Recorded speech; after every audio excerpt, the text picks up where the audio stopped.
Ya, halo, assalamualaikum warahmatullahi wabarakatuh. Selamat malam, saudara-saudaraku yang dari rantau jauh. Yang baju biru ini ada Mas Juplek, nama aslinya Julianto.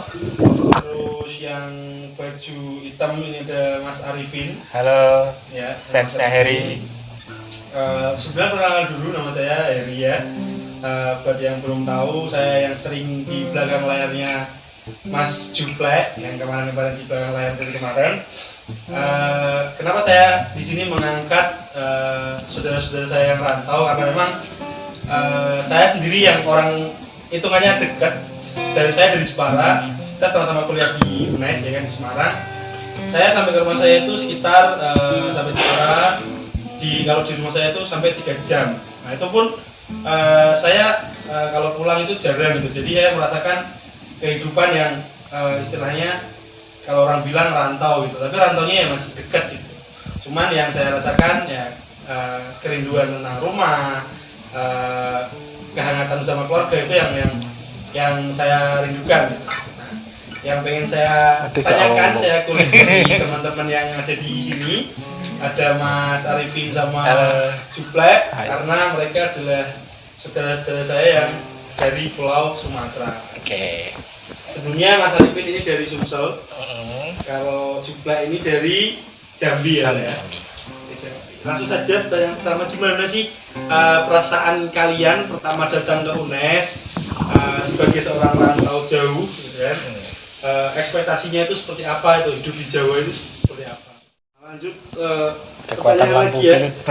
Sorry buat teman-teman tadi, ya mohon maaf karena ini masih noob banget ya, masih newbie, jadi memorinya penuh. Ini pertanyaan pertama tadi dilanjut. Pertanyaan pertama yang ingin saya tanyakan, ekspektasi kalian ketika datang pertama kali ke UNES, ekspektasi kalian kuliah atau hidup di Jawa itu seperti apa? Boleh dijawab dulu oleh Mas Arifin mungkin. Oke, halo, selamat malam semuanya. Jadi pertama kali saya datang ke UNES ya. Jadi saya cerita dulu itu sebelum saya ke UNES, saya dari zaman SSB, sekolah sepak bola, terus di SMP, di SMA, dan kebetulan juga kakak saya itu alumni UNES. Jadi ya mereka bahasanya mempromosikan UNES gitu ya, mempromosikan UNES. Jadi kalau katanya UNES itu dingin, sejuk, terus juga konservasi, jadi nggak perlu naik motor, bilangnya gitu kan, jalan aja. Nah, saya dulu eksperimen sih, nekat gitu, tahun 2011, tahun baru 2012, saya iseng-iseng bolang. Dan itu bolang pertama kalinya benar-benar sendirian dari Sumsel ke Semarang, modal duit tabungan ataupun celengan. Bener sih, waktu itu UNES masih sejuk banget, kalau pagi itu masih keluar hawa embun-embun itu dari Korea itu kan. Gitu ya. Nah, terus Masjid Ulul Aqsab itu belum sebagus sekarang, terus Masjid Baitul Solin juga belum semegah sekarang.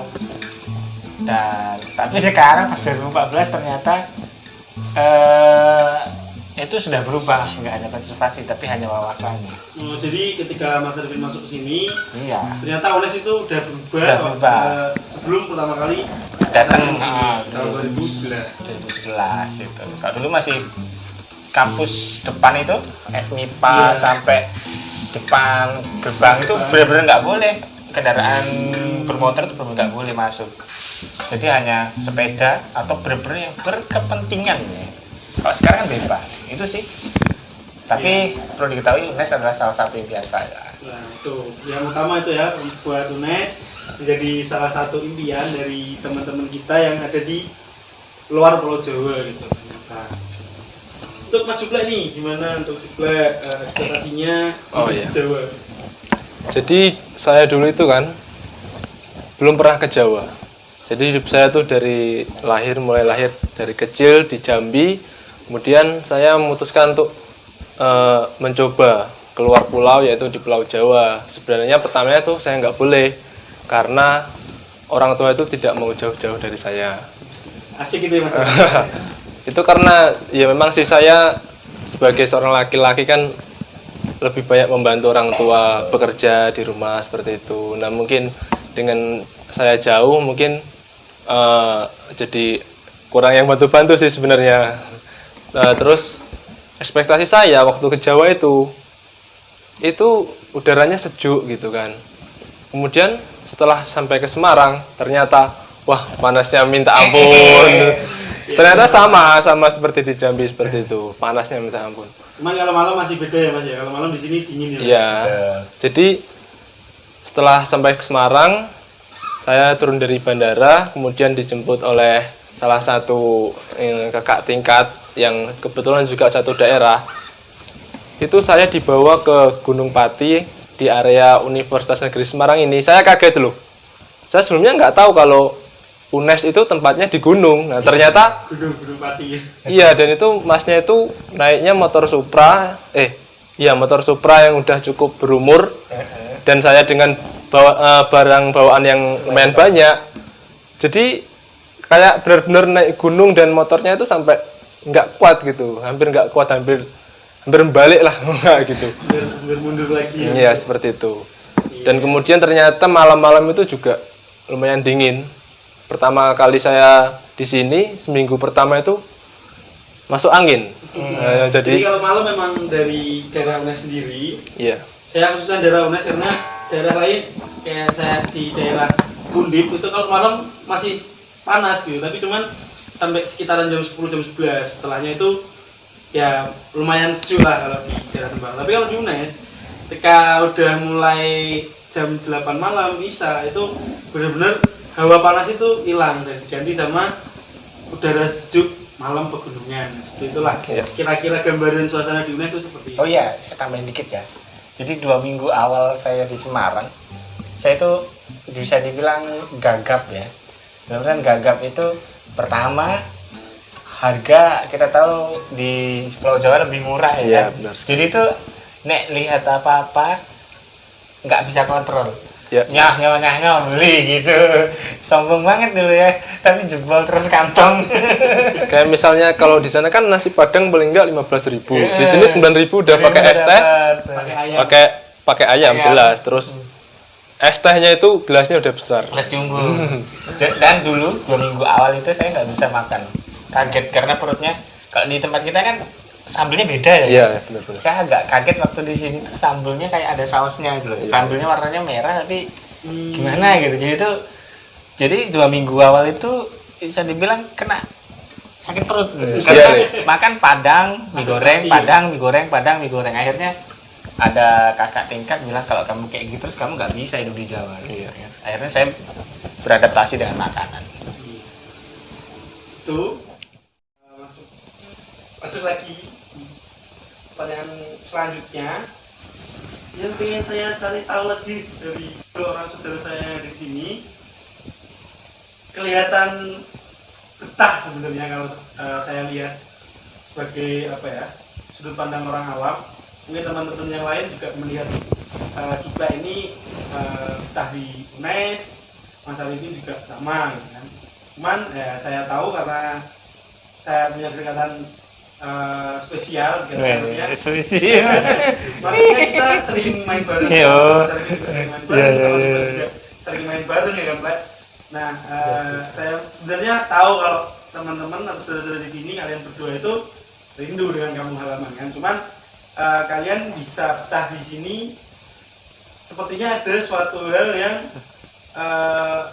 faktor yang membuat kalian nyaman gitu lah ini. Sepertinya ada faktor keturunan.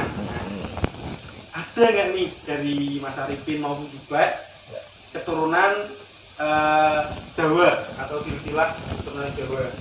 Mas Arifin dulu atau juga dulu silakan. Oke. Jadi memang ya walaupun saya dari kecil lahir di Jambi, besar di Jambi, tapi saya tetap punya keturunan Jawa. Jadi awalnya itu orang tua saya itu transmigrasi dari Bapak ya? Iya, bapak saya itu dari Pati. Dari Pati. Oh, dekat ternyata Pak. Oh iya, dekat sekali dari Patka ya. Patka. Dia lah. Patka. Kemudian di sana itu di Jambi itu di daerah tempat saya tinggal itu memang sebagian besar orang-orang transmigrasi dari Jawa, campuran gitulah, Jawa Tengah, Jawa Timur. Jadi saya juga udah terbiasa dengan lingkungan orang-orang Jawa, ada istiadatnya orang Jawa. Jadi ketika ke Jawa itu sudah nggak heran lagi, maksudnya kumpul bareng sama teman-teman yang sama-sama orang Jawa walaupun beda-beda dari Jawa Tengah, Jawa Timur, itu saya udah biasa dari kecil. Dan komunikasi saya juga ngomong Jawa juga juplek fase ternyata teman-teman. Iya memang ngomong bahasa Jawa ya, fase. ya. Memang misalnya saya ke warung, ke warteg atau ke mana misalnya ditanyain, "Mas, orang mana?" "Orang Jambi." Itu tapi kok ngomongnya Jawa. Nah, seperti itu banyak sekali teman-teman orang tua dari teman-teman saya yang biasanya saya berkunjung ke rumah teman-teman saya juga begitu. Kalau ditanya orang tuanya, "Dari mana asalnya?" "Saking Jambi, Bu." "Loh, kok saking Jambi kok bahasa Jawa?" gitu. Jadi malah ya aneh gitu kan. Bahasanya pun bukan bahasa Jawa yang ngoko gitu loh. Jadi bahasanya juga bahasa Jawa Krama pun dia masih juga lumayan gitu kan. Bahkan saya rasa orang Jawa sendiri pun belum tentu bisa. Jawa sampai sekarang Jawa pun banyak yang belum masa itu dan juga bisa gitu loh. Kalau dari Mas Arifin sendiri Oke, kalau saya jadi saya cerita sedikit ya. Kalau orang pertama kali baca biodata saya, entah itu di ijazah, KTP ataupun surat identitas lain, pasti bakal ketawa. Karena di situ bakal tertulis tempat tanggal lahir atau alamat itu campur sari. Jadi pasti ada yang tanya, ini kepala desa di Kempot atau apa? Sebenarnya bukan. Jadi sejarah sedikit, campur sari itu sama seperti Mas Juplek tadi ya. Itu daerah transmigrasi. Nah, banyak kan orang Jawa juga. jadi bukan hanya Jawa, tapi dari Aceh sampai dengan Papua itu ada di situ. Meskipun jadi karena campur-campur itu. ya campur-campur. Nah, campur sari. Nah, sari itu adalah dulu kata sesepuh-sesepuh dulu itu diambil dari kata suku. Jadi campur suku. Jadi suku yang bercampur-campur atau menjadi satu. Nah, itu jadi namanya campur sari. Tuh, memang ya ada yang mendominasi sih. Sudah ada Bali sama Jawa. Dan jadi yang paling banyak Bali sama Jawa. Nah, ngomong-ngomong, jadi dulu bapak saya merantau ke Sumatera sekitar tahun 83, 84. Itu juga disusul ibu saya juga tahun 84, 85. Ketemulah di sana di Sumatera di hutan belantara itu. Bapak dari Klaten. Nah, ibu dari Purbalingga. Ibu dari Purbalingga, Klaten dan Purbalingga. Iya. Tapi ketemunya di Sumatera. Jodoh emang ya apa ya? Sejauh kita pergi ya mungkin bisa dibilang tonggone ya, tonggo kabupaten. Kalau orang Jawa itu kalau orang Jawa yang saya ketahui namanya itu adoh keperaan. Adoh. Jadi yang ketemunya jauh itu ternyata yang sebenarnya awalnya itu dekat. Itu namanya adoh keperaan. Betul. Jadi bapak dari Klaten bersinar, kalau ibu dari Purbalingga Perwira. Tuh. Nah, itu ya. Jadi teman-teman, kenapa kelihatan Mas Arifin dan Juplek ini fasih ngomong Jawa, terus bahkan logatnya pun Jawa ya. Terus juga mereka kelihatan kelasan gitu di sini. Jadi mereka kayak kembali pulang kampung ya, pulang. Jiwa mereka tuh kembali ke kampung halaman gitu. Karena emang bisa jadi jodoh kita emang di sini. asik. Oh enggak. Jodoh itu harus orang Jawa atau gimana? Enggak sih. Kalau saya lanjut aja kalau gitu masalah jodoh. Saya mau cerita sedikit. Oh iya, mau cerita sedikit. Jadi dulu awal-awal terkait ngomong bahasa ya. Jadi ada bahasa yang mungkin beda ya. Tapi sebenarnya satu penyebutan tapi beda arti. Contoh dulu ketika pertama kali di Semarang ada yang kan kalau di sini tukaran itu berkelahi ya. Iya, tukaran itu berkelahi. Nah, itu tuh jadi saya ada waktu itu ada tawuran sopir angkot kalau nggak salah. Nah, itu saya tanya, "Pak, niku wonten apa? Wonten tukaran, Mas." Saya malah deket. Dulu. Ke apa jenenge? Kok tukaran lah dicedaki, Mas? Loh, Pak, tukaran barang toh. Bukan, Mas, tapi jotos-jotosan. Wah. Nah, itulah budaya beragam bahasa yang ada di Indonesia itu dengan banyak suku kata yang sama, banyak perkataan yang sama, tapi maknanya itu berbeda. Gitu. Satu lagi. sama kata sembarang. Sembarang. Nah, kalau di tempat saya artinya sembarang itu ya, misal kita ada sampah, jangan dibuang sembarang. Nah, itu biasanya yang digunakan. Iya. Tapi kalau di sini sembarang. Sembarang tuh Benar, serah. masa Iya, dulu serah. mau makan di mana? Sembarang. Berarti makan dekat kotak sampah dong. Nah, kayak gitu kan. Kalau di sini sembarang tuh Terserah. Oh, iya. kalau di Jawa Kalau seperti itu. kalau di Sumatera Basing. Ya, Nah, kalau di Sumatera basing saya basing. tahu. Kalau di Sumatera basing. Oke. Kalau nggak ada itu KT. Ya. KT. Kalau dari Sumatera ya kan. Oke. Yuk, next. Saya juga sedikit-sedikit bisa ngerti jadi- bahasa-bahasa Sumatera karena saudara saya, khususnya Pak D saya, itu tinggalnya di Palembang juga. Jadi sedikit-sedikit saya juga bisa gitu. Oke, good. Sumatera gitu. Weh. Nah, lanjut ke pertanyaan berikutnya. Selanjutnya adalah masa depan. Masa Asik. depan yang di sini bisa jodoh, bisa karir dan lain sebagainya. Setelah saudara-saudara saya ini, kalian berdua lulus dari UNES, harapannya itu seperti apa? Karirnya, kemudian jodohnya. Kriteria jodoh atau apa, terserah. Silahkan bisa diceritakan mungkin dari Mas juga dulu boleh. Karirnya mungkin mau gimana? Kalau saya setelah lulus dari UNES ini pengennya sih pertama jangan jodoh dulu. Iya. Pertama itu Iya, karir. kita karir dulu lah. Sebagai seorang cowok kita bahasnya karir dulu. Karir. Karena apa memang banyak kan sih ya nggak banyak sih, maksudnya ada beberapa contoh yang misalnya udah kuliah jauh keluar Jawa terus tiba-tiba pulang dan tidak mencari pekerjaan di sini, itu pasti di sana kebanyakan pasti nanti gimana ya, mungkin bantuin orang tua ke kebun gitu, Sawit gitu ya. ya saya soalnya kan Sawit, karet. Karet. gitu. Nah, itu jadi kayak gimana ya, bisa dibilang percuma gitu, udah jauh-jauh ke sini pulang dan kembali dengan hal yang sama seperti itu. Nah, harapan saya misalnya udah lulus ya tetap mencari kerja di sini, misalnya Di mengumpulkan Jawa gitu. ya di Semarang atau pokoknya di Pulau Jawa. Nah, kemudian setelah itu baru mulai mencari harapan saya memang seperti itu. Iya. Kalau misalnya saya lebih jauh-jauh ke sini terus dapat orang sana itu kurang wah gitu kan. Berarti udah ada yang dicim nih. Belum tahu kalau itu. Jadi kalau bisa dapat di sini dan mau diajak ke sana nantinya, karena memang walaupun jauh-jauh saya mencari ilmu ya nggak jauh banget sih, nggak sampai ke Filipina kan. Itu tetap nantinya pengen berguna di daerah tempat saya di kampung halaman saya. Seperti pepatah ya Mas ya. Bali deso, bangun deso. Ya. Oke, good. Jadi kita kembali ke desa untuk membangun desa kita sendiri, membangun daerah kita sendiri, untuk mengembangkan Indonesia, mengembangkan Indonesia dari lingkup terkecil kita, yaitu lingkungan kita sendiri. Oke, itu dari Mas Jupla. Sekiranya nanti Mas Jupla ketika lulus, Mas Jupla ini pengennya tetap di Jawa teman-teman.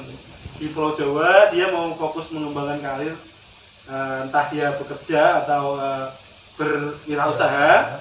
Yang penting kalau pepatah Jawa yang diomongkan Mas Juplek beberapa waktu kemarin itu wong lanang kuwi nyiupi dudu melu nyiup. Nah, itu jadi Setuju.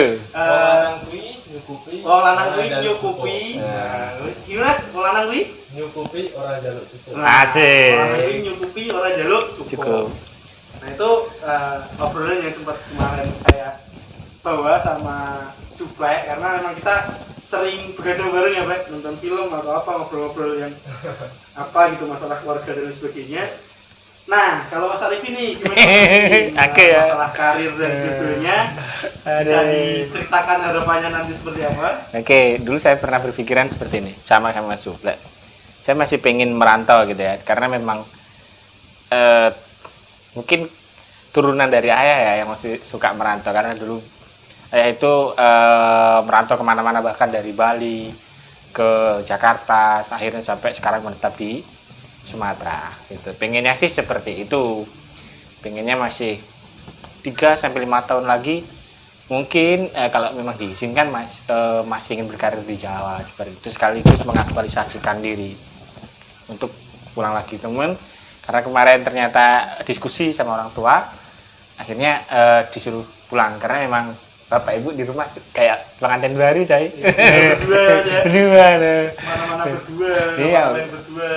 Karena ini sedikit saya ceritakan, Mas Arifin ini 3 bersaudara. Ya, Mas? 3 bersaudara. 3 bersaudara, yang satu Di Kalimantan, yang kedua di Pekanbaru. Semuanya Pekanbaru. merantau. Tinggal Iya. Satu Mas Arifin ini Iya. yang terakhir. Otomatis Nah, saya yang ibaratnya kail iya. ya. Kail kan Kalau ditarik orang ya. Jawa, kalau orang Jawa itu Mas. Jadi kalau orang Jawa itu anak terakhir. Anak ragil sing di itu harus gandoli. ikut orang tua Orang gitu tua. loh. Ikut orang Mungkinan tua. gitu. Jadi apa ya? Ya mungkin pingin balik ke rumah. Sudah ada sih gambaran pingin mengembangkan apa di sana. Intinya tidak jauh dan mungkin tidak jauh-jauh dari kesenangan saya atau hobi saya terkait dunia kepariwisataan. Dengan lahan yang ada dan juga peluang yang ada ataupun potensi yang ada, mungkin nanti bisa dibantu juga teman-teman yang di sana. Kemarin juga sudah diskusi mau mengembangkan pariwisata, agrowisata mungkin gitu ya. Apakah itu yang menjadi alasan Mas Arifin sampai sekarang? Ya. Yang saya lihat suka traveling. Apakah Nah. Mas Arifin sedang mencari Jadi gini. inspirasi atau gimana? Jadi gini, saya memang dari kecil itu ya, mungkin dulu kecil suka blusuk-blusuk alas ya, blusuk alas ya, mungkin benar. Sawit. Nah jadi setelah itu ketika di sini dulu pernah bikin coretan waktu kita ospek ya, PAK dinas. Itu saya menuliskan pokoknya selama saya kuliah harus melewati 34 kabupaten kota di Semarang. Di Jawa Tengah. Dan sekarang sudah Sukses. Keren. Minimal Selama Mas Arifin kuliah di sini. minimal ngisi bensin. Nah, Mas Jadi- Arifin selama kuliah di sini memang suka traveling. Saya kenal Mas Arifin sejak tahun 2017. 17, Maba. nah, mantap. Jadi ketika saya maba, saya sudah kenal Mas Arifin dan dia sering cerita kalau dia suka traveling dan memang terbukti bisa dilihat di Instagramnya nanti @arifin Siragil Agustus. Arif Siragil Agustus _89. 89. Nah, tujuannya buat traveling itu sebenarnya bukan buat gaya-gayaan ataupun buat apa ya, mewah-mewahan bukan. Bahkan saya pun traveling pernah hanya modal uang 100.000 atau pernah waktu itu keliling Semarang cuma modal 5.000. Nggak percaya pasti kan naik BRT. Murah ya, Mas? cukup 5.000 seriusan cukup. Cukup. Nah itu saya keliling daerah ke daerah, ke tempat dari satu tempat ke tempat lainnya. Itu ya pertama benar kata tadi pengen cari inspirasi. Selain itu juga saya suka belajar budaya, entah itu dari makanannya, entah itu dari adat istiadatnya, kesehariannya, atau dari seni musiknya, atau dari yang lainnya. Seperti itu. Nah, itu ya dari Mas Arifin memang orangnya dari segi pengalaman itu memang banyak itu. Belum. Iya. Mungkin Mas juga sama sebenarnya. Mas juga itu kemarin juga saya lihat waktu musim-musim liburan atau ada waktu senggang itu sering ikut ke rumah temennya. Nah, tuh. Dia pernah ke Kudus, pernah lagi Mas? Ke Jepara. Ke Jepara juga pernah. Jadi Purwodadi juga ke Purwodadi juga pernah. Jadi memang Mas Juklek pun sama, meskipun belum sejauh Mas Arifin sampai 34 kabupaten dan kota yang ada di Jawa Tengah, meskipun hampir isi bensin ya Mas. Itu tadi sedikit obrolan kita yang di malam ini, malam Sabtu di tengah-tengah keadaan corona yang seperti ini, kita tetap stay di rumah. kos. Rumah kos. Di rumah kontrakan, Kos. boarding house. Boarding house gaya nih. Ya itulah sedikit obrolan kita, mungkin bisa jadi hiburan buat teman-teman kalau teman-teman merasa terhibur atau gimana, atau mungkin ada yang ditanyakan nanti bisa langsung kontak Mas Arifin di Instagramnya @arifin_siragil Arif Agustus. Siragil Arif Agus Siragil Agustus _89. dan untuk Juklek itu ada @julianto_. Ya. Jadi teman-teman nanti bisa langsung menanyakan. Dan sekian obrolan kita pada malam hari ini. Terima kasih buat saudara saya Mas Arifin. Dadah, thank you. Juklek, teman-teman dari rantau saya yang di sini juga saya anggap sebagai saudara, sebagai Asik. kakak saya. Terima kasih. Memberikan banyak motivasi karena memang dari teman-teman perantau itu niat datang ke Jawa pasti niatnya niat yang benar-benar Niat. kuat, gitu, benar-benar niat. Gitu. Niat ya. Sekian, terima kasih, selamat malam dan selamat beristirahat.